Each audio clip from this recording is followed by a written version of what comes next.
First, measure and cut using a coping saw the wooden planks into their required lengths. By that, you will require 4 120 cm long wooden planks for the side frame of the chair, 6 55 cm wooden planks for the top and bottom frame, and 6 65 cm wooden planks for the recline adjusters. Next, measure and cut dowel joints that you will use to connect the side frames with the top and bottom frames. Make sure that all of the dowel joints are of the same size and that the holes are just about right so that only half of the dowel joint fits in, like so, and the other half will fit into the side frames. This will allow for easier disassembly and also a tight fitting. The hole on the side frames through which you will put the dowel joints through will have to be big enough so that the protruding ends can completely go through them. Additionally, drill holes through the center of the side frames so that you can place the pivotal section of the reclining chair. To create the pivoting section, first measure the length of the thigh of the client. After that, mark it on the side frames. Once that's done, pair up the side frames and drill a hole through them so that the holes are in a uniform position. Once that is done, send one lag bolt through the holes in each of the pairs and fasten a nut onto it so that the bond is firm, however allowing for a fluid pivoting movement.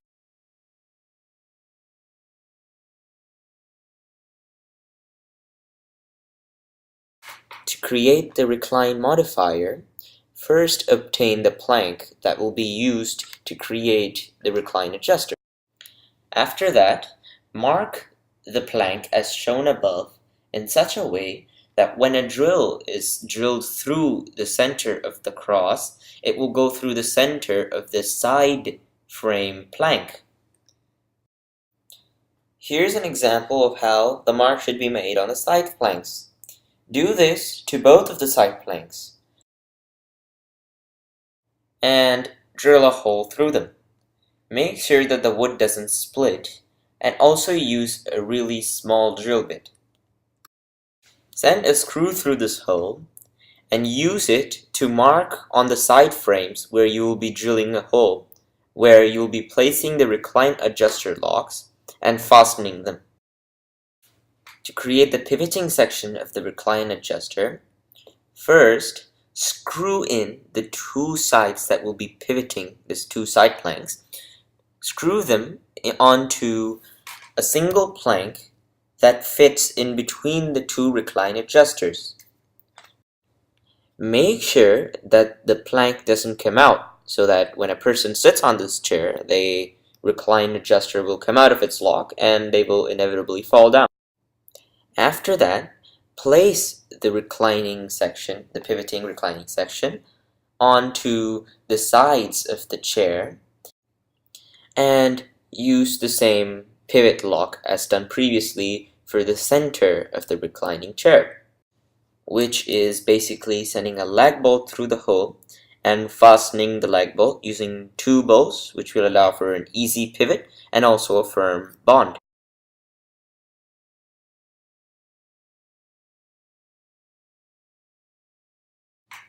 Next, place the measured cloth. It's a curtain cloth. Make sure it's tough material and doesn't tear. Place it on top of the chair, the seating area, to make sure that it fits. Next, fold the top of the cloth and the bottom of the cloth and sew them in, making sure that the hole it creates is big enough to send a rod through, making sure that there is a protruding end of it coming out of the hole. This short clip demonstrates how you will fix the cloth onto the chair and take it out, and basically how it will look once you sew the cloth on.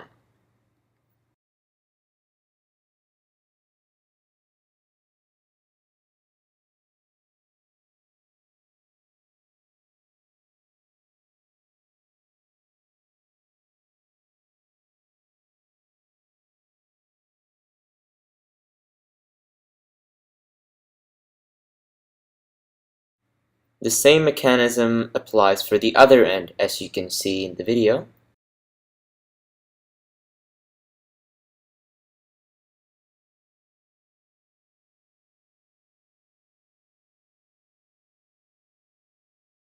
If you notice now, you can see that I have added another rod in here, another wooden plank.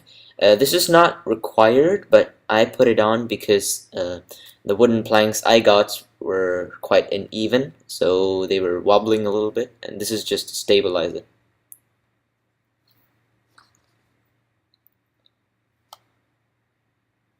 And finally, it goes through the hole and it's done. And I have also placed one in the bottom of the chair, another extra plank for support. You don't need it, but I just did it for the reason I mentioned previously. So as to show that it works, this is me sitting onto the chair. You have to sit on it in the way I am sitting on it right now, because the chair's front is quite high, a bit. So it is completely safe, it doesn't wobble at all, and this is just to test that it can hold 85 kilograms. This is my friend, he weighs 80 kilograms, he's bigger than me, yeah, but I have tested it with my father and it works perfectly. So a quick tour of what we have made right now. So right now this is the completed chair. It has not yet been varnished, but this is just to show before. As you can see, you have the wooden rods here that are holding up the piece of cloth. That's where you sit on. You have your support in the bottom. They're connected with double joints, so you can take them off. You have your recline adjusters here. The recline adjusters have been screwed on, as you can see here, and the pivoting mechanism for the reclining the adjuster there, they have been done with the lag bolts and the nuts, as you can see here, the pivoting mechanisms. Finally, all you have to do now is varnish the chair, the frame. I put 2 coats of varnish on this. One more would be ideal after you sand off any bubbles that might be residing on top of the frame. And yeah, so this is how the frame will look in the end. As you can see, the colors stand out, and there's a wonderful wooden texture to this. It looks really nice. However, there is always room for improvement, and as improvement, what could be done is to shorten the wooden rods and make the tip flatter so that it doesn't hurt the people who are going to sit on it. And also, you could place a cap on top of those nuts and bolts that you can see so that they don't hurt people either. And finally, what could be done is to lower the seating area, because sitting on top of it using the method which I just did is really uncomfortable for most people, and that way it could reach for a higher age band by lowering the seat, obviously.